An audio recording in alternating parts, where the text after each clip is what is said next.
Fight tuberculosis, folks. Christmas Eve, an old junkie selling Christmas seals on North Park Street.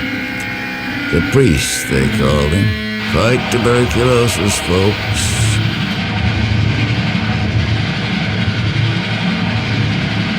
People hurried by, gray shadows on a distant wall.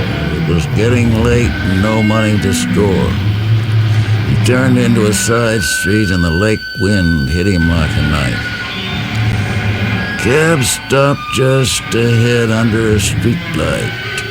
Boy got out with a suitcase. Thin kid in prep school clothes, familiar face, the priest told himself. Watching from the doorway, reminds me of something a long time ago. The boy there with his overcoat unbuttoned, reaching into his pants pocket for the cab chair. The cab drove away and turned the corner. The boy went inside a building. Yes, maybe. The suitcase was there in the doorway. The boy nowhere in sight. Gone to get the keys, most likely. Have to move fast. He picked up the suitcase and started for the corner. Made it, glanced down at the case. Didn't look like the case the boy had or any boy would have. Priest couldn't put his finger on what was so old about the case. Old and dirty, poor quality leather, and heavy. Better see what's inside. He turned into Lincoln Park, found an empty place, and opened the case. 2 severed human legs that belonged to a young man with dark skin. Shiny black leg hairs glittered in the dim streetlight.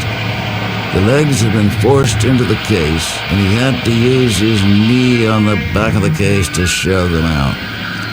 Legs yet, he said, and walked quickly away with the case. Might bring a few dollars to score.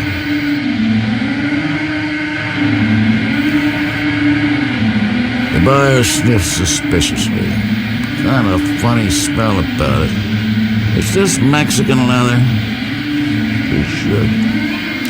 Well, some joker didn't cure it.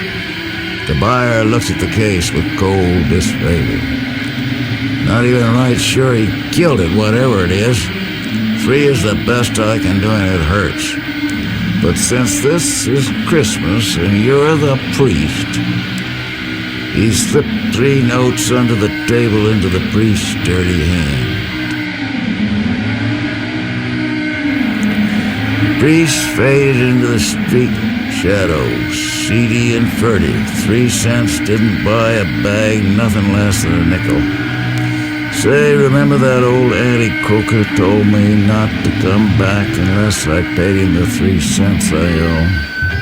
Isn't that a fruit for you? Blow your stack about 3 lousy cents. The doctor was not pleased to see him. Now, what do you want? I told you. The priest laid 3 bills on the table. The doctor put the money in his pocket and started to scream. I've had trouble. People have been around. I may lose my license. The priest just sat there, eyes old and heavy with years of junk on the doctor's face. I can't write you a prescription. The doctor jerked open a drawer and slid an ampule across the table. That's all I have in the office.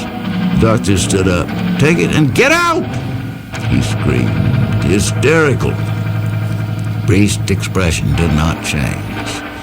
The doctor added in quieter tones, after all, I'm a professional man, and I shouldn't be bothered by people like you.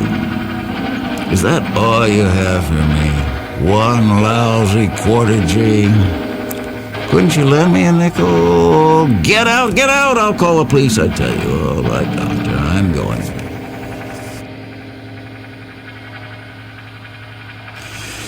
Christ, it was cold and far to walk. Rooming house, a shabby street, room on the top floor. These stairs off The priest there pulling himself up along the banister, he went into the bathroom. Yellow wall panels, toilet dripping, and got his works from under the wash basin. Wrapped in brown paper, back to his room, get every drop in the dropper. He rolled up his sleeve. Then he heard a groan from next door, room 18. A Mexican kid lived there. The priest had passed him on the stairs and saw the kid was hooked. But he never spoke because he didn't want any juvenile connections, bad news in any language. The priest had had enough bad news in his life. Heard the groan again, a groan he could feel. No mistaking that groan and what it meant. Maybe he had an accident or something. Any case, I can't enjoy my priestly medications with that sound coming through the wall. Thin walls, you understand. The priest put down his dropper, cold hall, and knocked on the door of room 18. GNS, it's the priest, kid. I live next door. You could hear someone hobbling across the floor. A bolt slid. The boy stood there in his underwear shorts, eyes black with pain. He started to fall. The priest helped him over to the bed. What's wrong, son? It's my legs, senor. Cramps, and now I'm without medicine. The priest could see the cramps, like knots of wood there on the young, lean legs, dark, shiny black leg hair. 3 years ago, I damaged myself in a bicycle race, and it is then that the cramps start. And he has the leg cramps back with compound junk interest. The old priest stood there, feeling the boy groan. He inclined his head as if in prayer, went back and got his dropper. It's just a quarter G, kid. I do not require much, senor.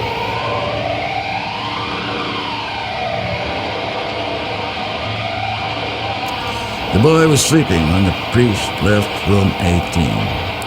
He went back to his room and sat down on the bed.